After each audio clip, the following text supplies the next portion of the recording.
김종인은 그러면 무슨 생각으로 의원직을 던지고 무모하게 탈당을 할까요? 대한민국에 좀 희귀한 장면을 보고 있을 겁니다. 의원직을 진짜 갓 임기가 시작을 해서 1년도 안 됐습니다. 한 8개월 남짓 의원직을 했는데요. 20대 국회에. 그거를 내던져버리고 의원직을 초계같이 버려버리면 여러가지로 잃을 게 많습니다. 매달 나오는 세비도 없어지고 또 최대 8명까지 지원받을 수 있는 보좌진도 사라지고 또 차량에 대한 운영비나 사무실도 사라져버립니다. 이제 그때부터는 다 자기 돈으로 월급 줘가면서 무모한 도전의 길을 가야 되는데요.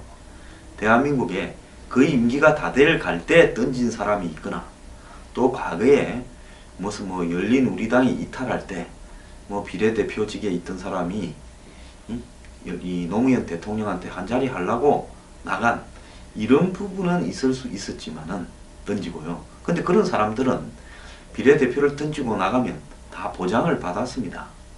그렇기 때문에 별 문제는 안 됐습니다만 남들이 봤을 때 가능성이 희박하다라고 보는 이런 상황에서 자리를 던지고 나간다는 것은 남 도와서 킹메이커 하려고 그러는 것은 아니라고 생각을 합니다.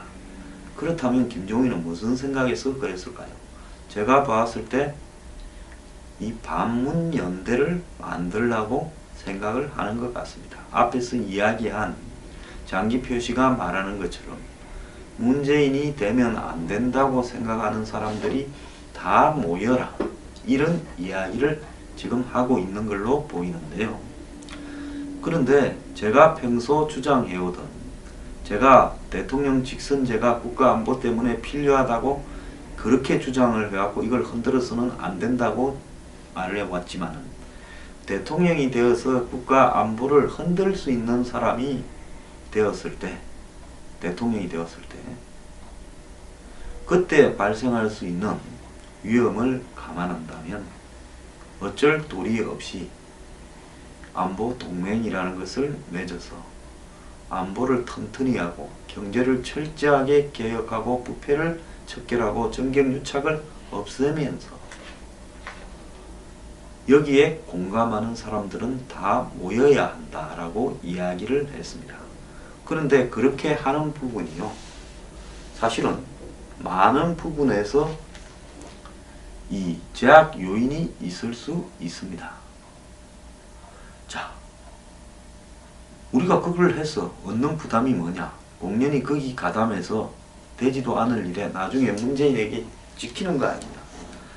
자, 이런 부분 내지는 남 좋은 일 시켜줄 일 뭐가 있냐, 이런 부분이 있기 때문에 정치적 현실을 감안한다면 현재 누가 돼도 여소야대가 될 수밖에 없고, 솔직히 말하면 박근혜 대통령이 탄핵이 아직 가시야 안 돼서 그러는데 만약에 박 대통령 탄핵이 인용된다면 대통령이 역사상 최초로 탄핵이 되어서 집에 간다 하면 그것은 역사상 최초로 대통령 자리를 국민들이 드러낸 겁니다.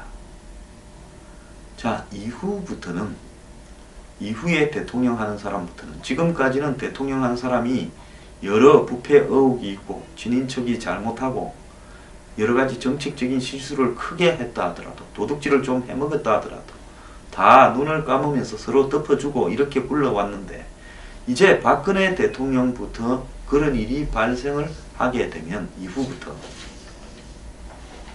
아마 대통령을 조금만 잘못해도 탄핵시키자라고 하는 것이 자동으로 하나의 관례가 될 거라고 보고 있습니다. 그래서 대통령직 해먹기가 정말로 어려워질 거고 파리 목숨이 될 거라고 보고 있습니다. 자, 이런 상황에서 안정적인 지배구조를 만들어서 이 어느 한쪽에 일방적인 내 생각이 아니라 안보를 강화하고 경제만 개혁한다면 권력을 분정해서 국가 통치를 안정적으로 만들자. 그래서 대통령직과 총리직을 권한을 나누고 또 장관 자리도 이렇게 나누는 이런 형태로 간다라는 부분을 부득이 수용할 수밖에 없는 상황이 되어간다. 그래서 저도 비판을 감수하고 안보 동맹의 조건으로서 분권적 대통령제로 개헌, 그 다음에 연정. 그 연정이라는 것은 개헌하고 연정은 다른 겁니다. 개헌이라는 것은 국회와 국민투표를 거쳐서 이렇게 국가의 정치 제도 시스템이 바뀌는 거고, 연정이라는 것은 그게 분권적 대통령 제도가 연정을 좀 표방을 하고 있지만은 결국은 개헌하고 관계없이 이번 대통령 선거에서 이기게 되면 연정을 구축하겠다라는 곧바로, 그러니까 5월 10일 날 만약에 대통령 선거가 있다면 5월 10일부터 연정을 하겠다라는 것을 의미하는 겁니다. 그 다음에 임기를 3년으로 해서 2020년 다음 총선 기간에 대통령 선거도 같이 해서 바뀐 그 사이에 개헌을 하고 바뀐 헌법에 따라서 결국 이 분권적 대통령제, 이원 집정부제를 실현해 나가자. 이 세 가지가, 그러니까 개헌, 연정, 그리고 3년, 임기 3년. 그럼 자발적으로 내려오는 거죠. 그래서 그것이 이 세 가지를 축으로 해서 이 지금 반문재인 연합을 구성하자라는 내용으로 지금 이 김종인 전 대표도 생각을 하는 것 같습니다. 지금 그분이 이야기 속에 개헌이라는 말도 나왔고 임기 단축도 나왔고 연정도 나왔습니다. 뭐 제가 생각하는 부분과 일치하는데요. 그것은 누구라도 합리적으로 현 사태를 수습하고자 한다면 그런 생각을 할 수밖에 없을 거라고 생각을 합니다.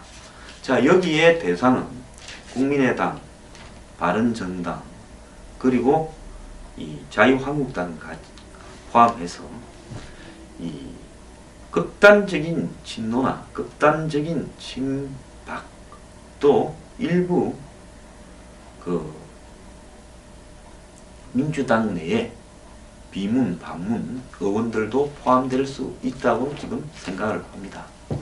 그렇다면 자부터 우까지의 일종의 거국 연립 내각 구성, 개헌, 임기 단축 등을 내어 걸고 대선에 임하자는 부분인데요.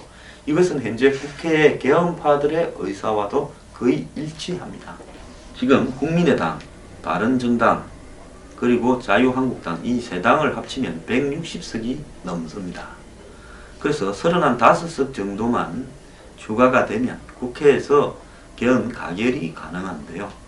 아마 이 개헌 발의가 이런 비문, 반문 연대 구축과 더불어서 될 가능성도 있다고 봅니다. 국회에서 개헌을 발의하게 되면 자동적으로 국회 투표까지 가게 되죠. 그래서 민주당에서 35명 이상만 가담해주면 국회에서도 개헌이 통과되는 부분이 있습니다. 이번에 김종인의 이 탈당 때 민주당 의원 서너 명, 많게는 7, 8명도 동반 탈당한다라는 이야기가 나오고 있고요. 특히 보건복지부 장관을 하다가 항명해서 잘렸던 진영 전 장관이 김종인 밑에 가서 용산에 공천을 받아서 국회의원 당선됐죠. 새누리당 의원이었는데요.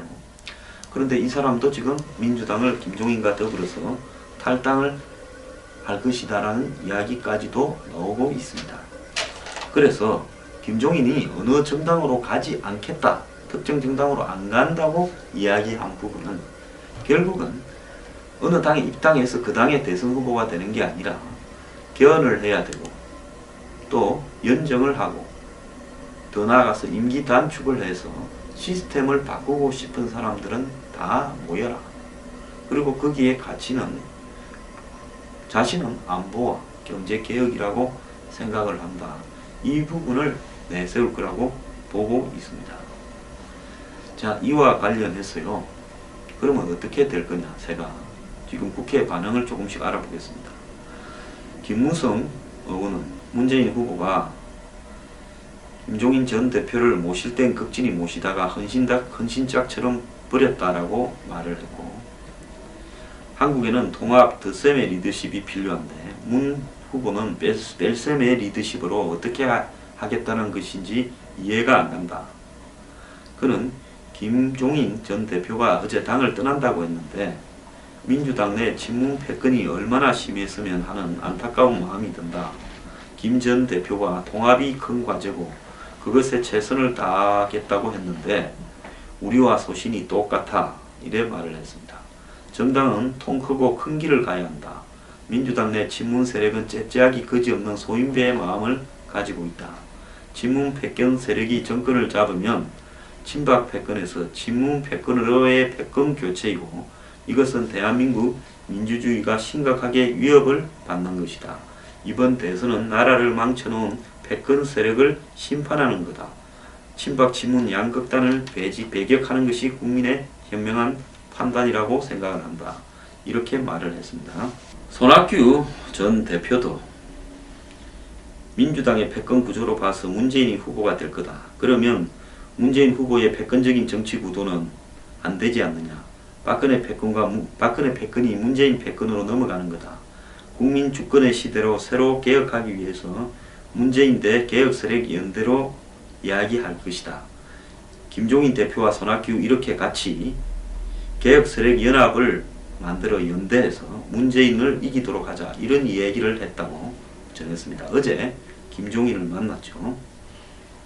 개혁 세력의 연대에 대해 김종인 대표가 말한 게 개헌, 첫째 개헌, 둘째 경제민주화 이렇게 요약할 수 있다. 개헌이 첫째 조건이 될 것이고 그분의 브랜드이다시피 한 경제민주화가 민주당에서 무시되는 데 대해 많은 분노를 느끼는 것 같아. 이렇게 말을 했습니다.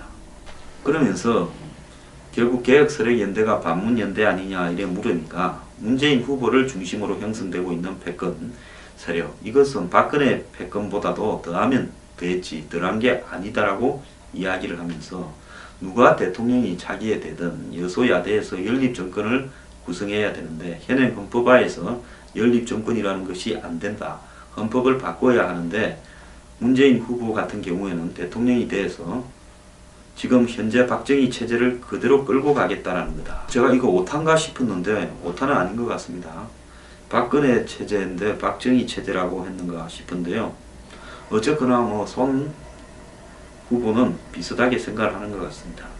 이해웅 바른정당 의원은 김종인 전 대표가 대선에 뛸 가능성이 99%다. 급격한 상황 변화가 없다면 선거에 출마할 거다. 주변 이야기를 들어보니까 작년 9월부터 대선을 위해 준비를 했고 실탄까지 준비하고 있다는 소문이 있다. 연말 대선 출마를 선언할까 했는데 생각보다 늦어졌고 최순실 사태가 나오고 탄핵되고 하니 미뤄졌다. 이렇게 이야기를 하고 이 민주당 탈당을 공식화한 김종인 전 대표의 향후 형보는 결국은 독자 세력화에 나선 다음에 다른 정당과 연대를 할 것이다. 그래서 바른정당에서 한 명, 국민의당에서 한 명, 김종인까지 세 개의 선물 텐트가 이게 연대가 돼서 결국 마지막에는 빅 텐트가 되지 않겠나 이런 구상을 하고 있는 걸로 보인다. 그러면서 경쟁력에 대해서는 당선되시면 참 잘하실 분이다 라면서 이제 이런 잘할 만한 사람이 우리나라에서는 지지율이 잘 안 나온다 이랬습니다. 자유한국당의 정우택 대표는 기자들과 만나서 김종인에 대해 어제 이렇게 말했습니다. 영입 연대를 포함해서 굉장히 밀접한 관계에 있다. 김 전 대표를 두고 분권적 대통령제를 적극 지지하는 점이 한국당과 궤를 같이 한다. 그렇게 밝히면서 개헌을 고리로 연대할 가능성이 있다. 이렇게 말했고요. 본인도 그런 의사가 강하다는 걸 확인했다면서 한국당이 95석이나 갖고 있고 친박 세력도 제압이 됐기 때문에 잘 활용해야 된다. 그리고 접촉이 있었고 앞으로도 있을 거다라고 말을 했습니다. 정운찬 전 총장은 과거 김종인 인맥, 노태우 정권에서 김종인의 정치적 조언을 하는 사이였었습니다. 그리고 유승민, 아까 앞에 이야기한 이 이해운 등은 경제민주화라는 가치 부분에서 보수지만은 공감을 하는 의원들입니다. 자, 그래서 지금 확장성이 적고 질이 멸렬해가는 보수 진영에서 뭔가 한번 해볼 수 있는 희망의 단초를 김종인 전 대표가 민주당을 탈당함으로써 만들고 있습니다. 상상력이 가능한 모든 방법을 동원해서 이 반문연대가 한번 성사되는지 우리가 지켜봐야 되겠습니다.